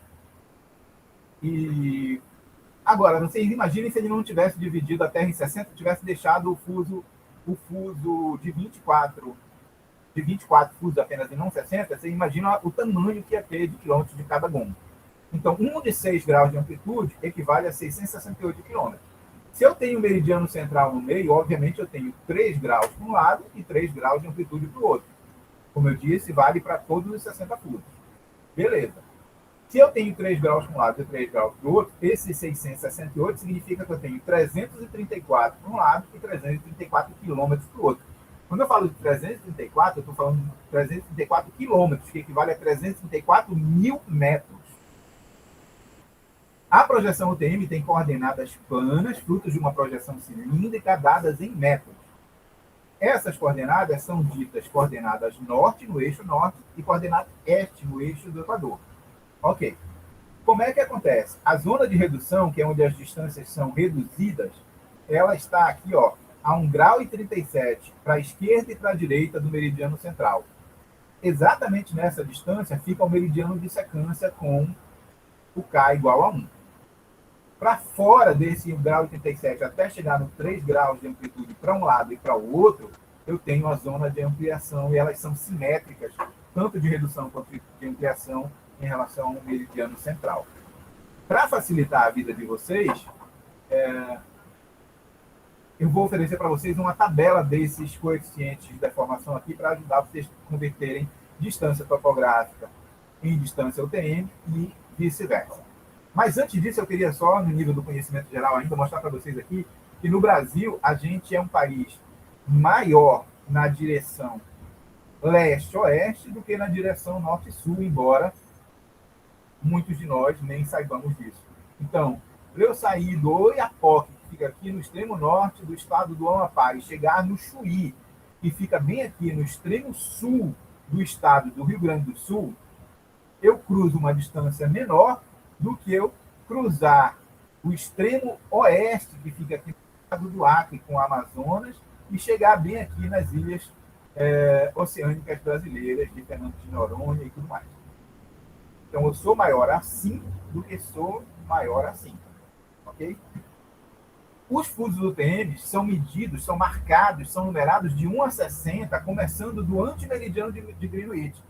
Lembra que eu tinha falado que o mercado tinha tomado já uma garrafa de cachaça toda? Então, o que ele fez?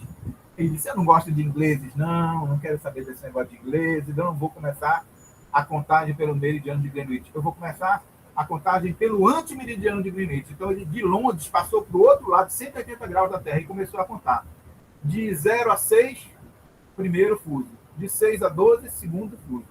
De 12 a 18, o terceiro fuso, e ele foi numerando de 1,60, de 6 em 6 graus, todos os fusos. Quando a gente chega no território brasileiro, aqui no Acre, o Acre é dividido, parte dele está no fuso 18, parte dele está no fuso 19, e o Brasil, no sentido leste-oeste, é coberto pelo fuso 18, 19, 20, 21, 22, 23, 24 e 25. Então, esses são todos os fusos que cobrem, fusos UTM que cobrem o Brasil. O Ceará está bem aqui, ó, gente.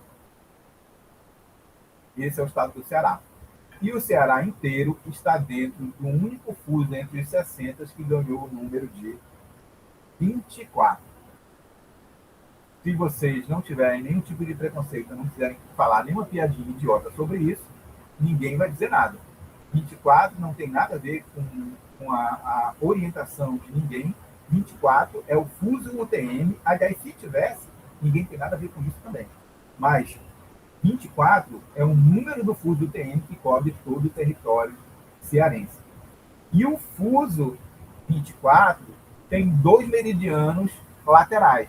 Então, ele começa no fuso de 36 graus de longitude e termina no fuso de 42 graus de longitude. Se eu tenho um meridiano central deste fuso, ele deve estar com longitude de quanto, hein, pessoal? Qual é a metade entre 36 e 42? Quanto é que deve ser esse aqui?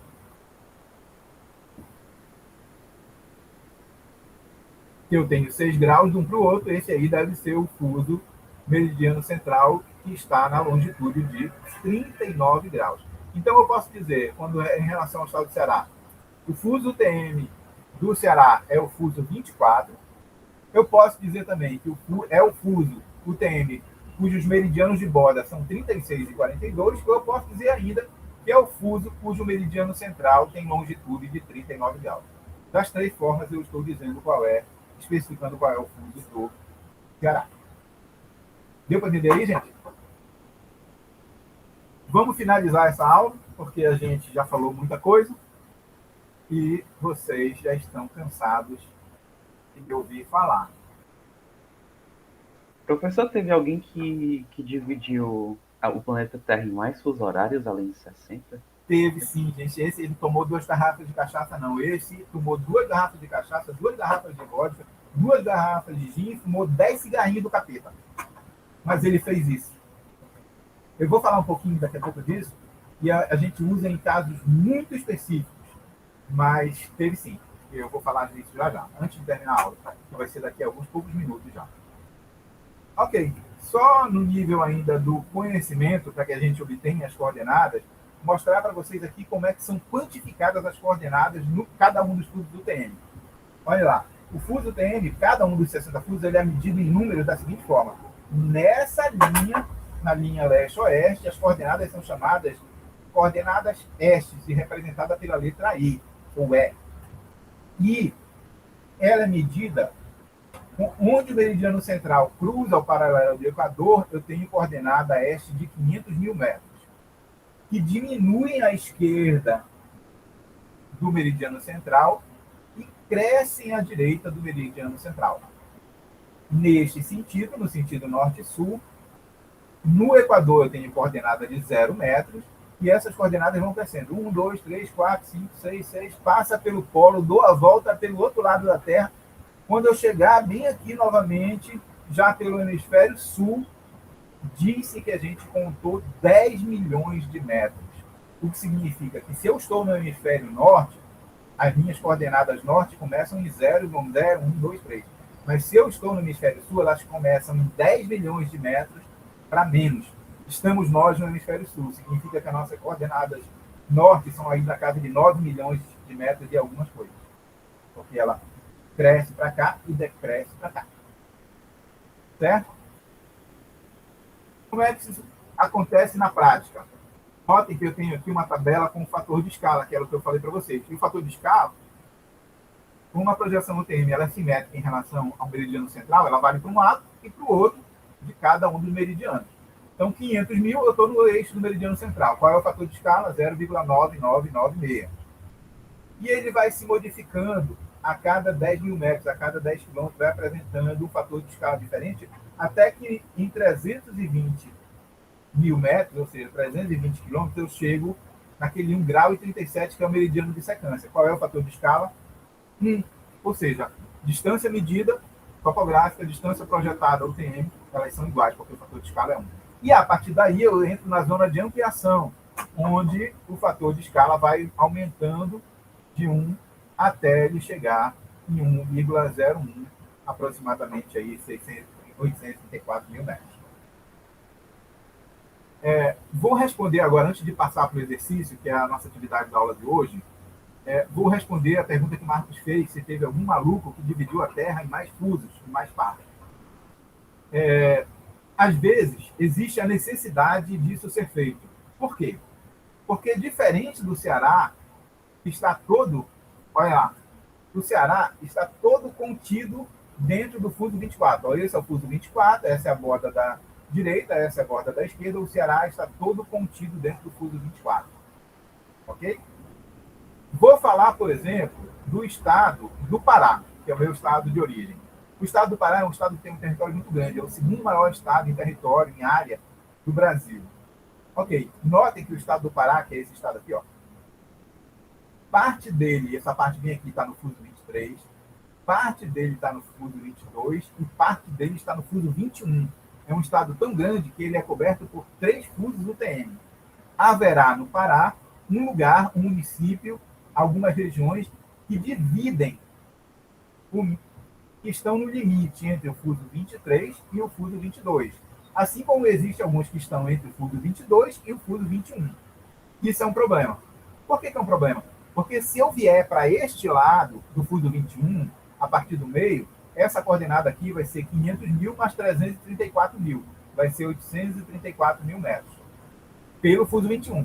Mas pelo fuso 22, ela vai ser coordenada de 500 mil menos 334 mil. Ela vai ser 122, 222, 122, 128 mil metros. Um mesmo ponto não pode ter 2 coordenadas UTM diferentes. Mas isso está acontecendo porque esse lugar está no limite entre 2 fusos diferentes. O que não acontece no estado do Ceará. O Ceará todo está englobado dentro do fuso 24. Não vai acontecer nenhuma vez aqui. Para fazer isso, e para resolver esse problema, e no mesmo ponto não ter 2 coordenadas diferentes, a gente amplia um pouco o fuso, ou diminui um pouco o fuso. E aí é por conta disso que se dividiu em mais fusos, em amplitudes maiores ou amplitudes menores, por uma necessidade cartográfica. Ou a gente resolve isso simplesmente mudando de projeção UTM para coordenada geodésica. Usa latitude e longitude, que é uma coordenada global, e aí a gente não vai ter problema. Certo? Bem, esse fator de escala aqui vai ser esses números. Existe um exemplo aqui. Vocês vão utilizar para resolver o exercício que eu vou propor para vocês agora. Finalizando a aula, como eu disse para vocês, a gente sempre tem atividades. Eu vou dar 2 atividades para vocês, porque eu não dei nenhuma atividade na aula passada. E essas atividades já contam para a avaliação de vocês. Quem as fizer em casa e postar no seu portfólio no Google Meet,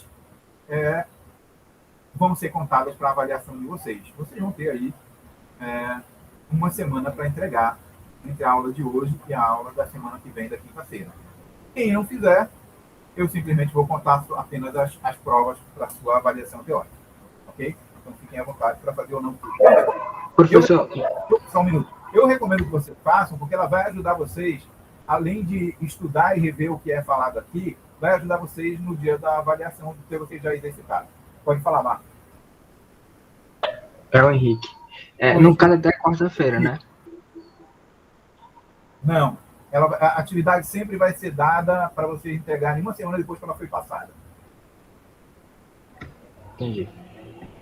Não é na próxima aula, é uma semana depois que ela foi passada. Que dia é hoje?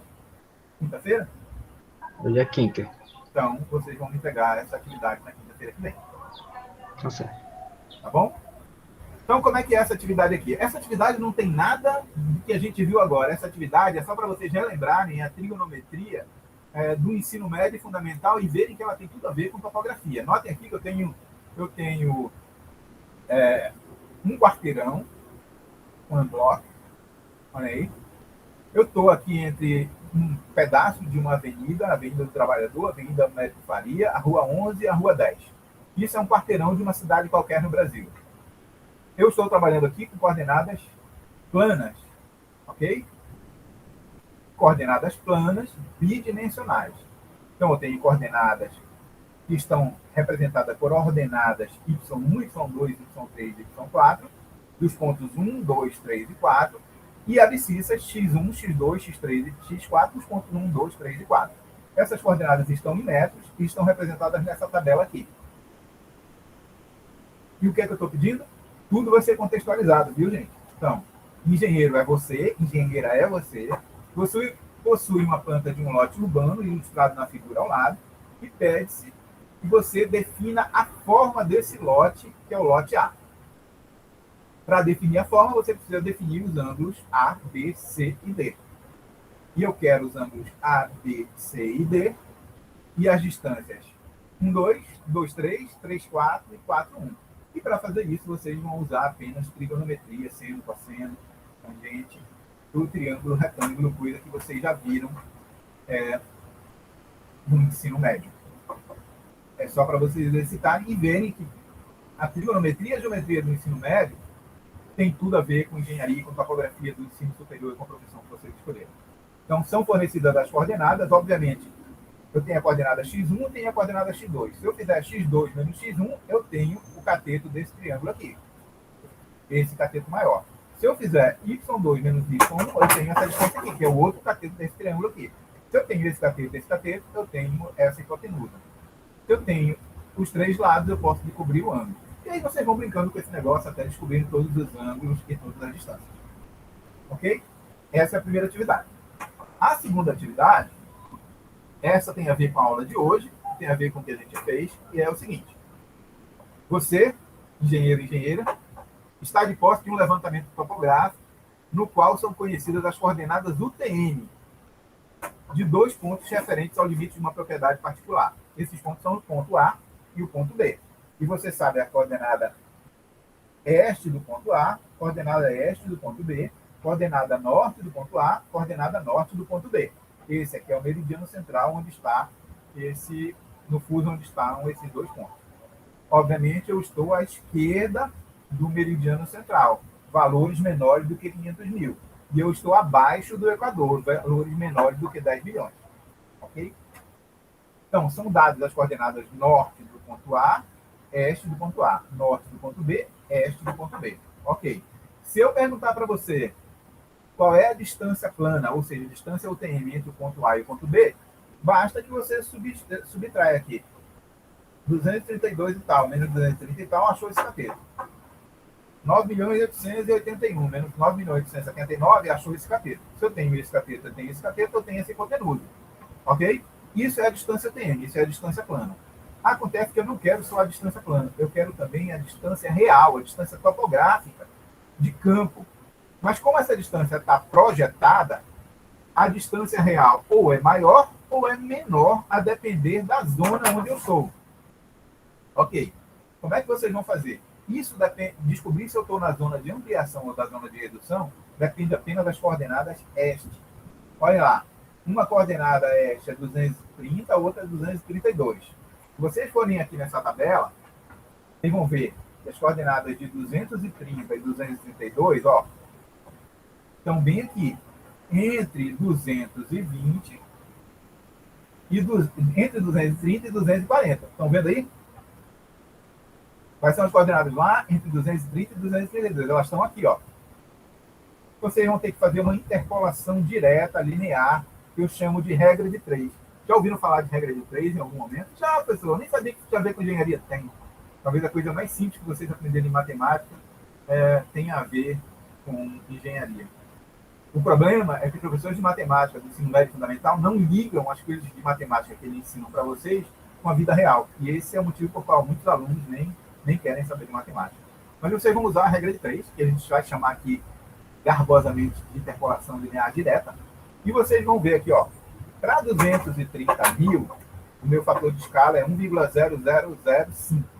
Para 240 mil metros, ou seja, 10 mil metros para frente, 10 quilômetros para frente, o fator de escala é 0,00043.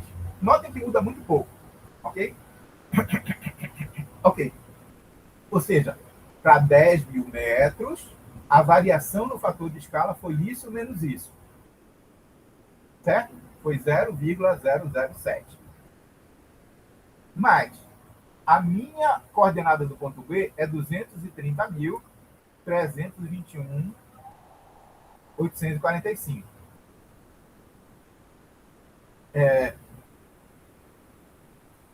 Para 230 mil, foi o fator de escala 1,005.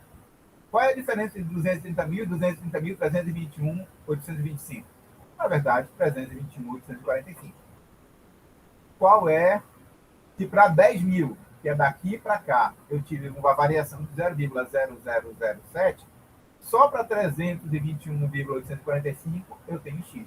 Achem aí qual foi a variação só para 321,845. Aí vocês vão ter qual foi a variação no fator de escala para essa distância. A mesma coisa vai acontecer com a outra distância. A outra distância é de 232. Vocês vão pegar 230 menos 232.678,907. A diferença vai ser 2.678 metros e 907 milímetros. Ok. Você vai ver, vai fazer outra regra de 3 e vai achar qual é a variação para 2.000 e pouco. Você vai ter uma variação para 321 e vai ter uma variação para 2.000 e pouco. Acha o fator de escala para 321, acha o fator de escala para 2.000 e pouco e acha o fator médio. Multiplica pela distância plana e acha qual é a distância UTM. Vou fazer uma pergunta para vocês antes de vocês fazerem isso e tentarem fazer lá em casa. Vocês acham que esse ponto A e B estão numa zona de ampliação ou estão numa zona de redução? A gente vai e olha para o fator de escala. O fator de escala é menor do que 1 ou maior do que 1? É maior do que 1, professor. Logo, nós estamos numa zona de ampliação. Significa que as distâncias projetadas serão maiores do que as distâncias reais. Vocês vão ter esse vídeo no YouTube, lá no meu canal, Geotops, para assistir quantas vezes vocês quiserem e fazer esse exercício e me entregarem daqui a uma semana. O que vocês vão usar? Trigonometria do triângulo retângulo e regra de 3. Só isso. A gente se vê, então, na aula de quarta-feira. E eu vou postar hoje ainda, assim que acabar a aula aqui, essa atividade no Google Classroom, despachar para vocês. Vocês resolvem e postam no portfólio de cada um lá no Google Classroom. Aliás, entrem no Google Classroom com frequência para ver as atividades que são postadas e para devolver as atividades. Gente, a aula de hoje foi isso. Desculpem eu ter usado as 2 horas de aula, mas como foi a primeira aula, a gente precisava ir com bastante calma e explicar para vocês várias coisas, tipo máquina de calcular, história e tudo mais. Prometo que a partir da aula que vem a gente vai usar um pouco mais de 1 hora aí, por volta de 1 hora para dar nossas aulas. Tá certo? Obrigado, gente.